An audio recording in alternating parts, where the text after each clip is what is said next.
Until about 10 years ago, brown adipose tissue was considered to be biologically active only in babies and small children, generating heat by burning fat.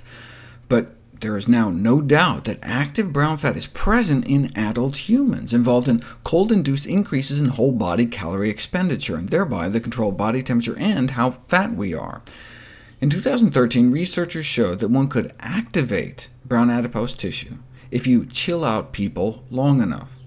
2 hours of cold exposure every day for 6 weeks, which can lead to a significant reduction in body fat.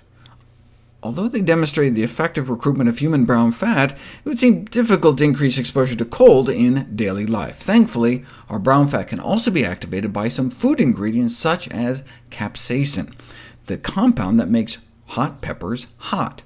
Whereas increased physical activity is usually recommended to increase energy expenditure, specific food components such as capsaicin are known to burn off calories and fat.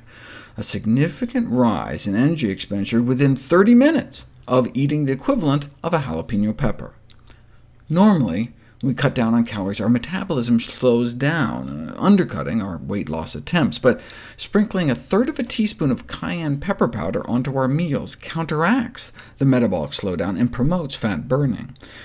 They wanted to try giving them more to try to match some of the studies done in Asia, but they were working with Caucasians, and there's a difference in maximum tolerable dose of red chili pepper between Asians and Caucasians.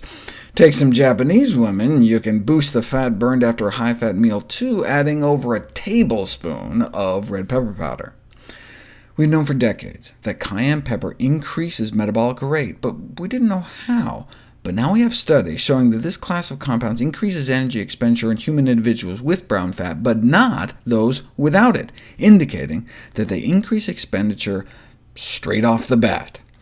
And there's all sorts of structurally similar flavor molecules in other foods like black pepper and ginger we expect to activate thermogenesis as well, but they haven't been directly tested. All these results suggest that the anti-obesity effects of pepper compounds are based on the heat-generating activity of recruited brown fat. Thus, repeated ingestion can mimic the chronic effects of cold exposure without having to freeze ourselves.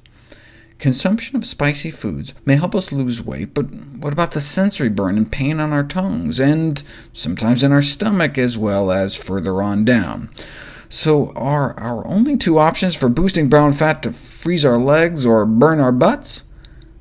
Arginine-rich foods may also stimulate brown adipose tissue growth and development through a variety of mechanisms, which just means eating more soy foods, seeds, nuts, and beans.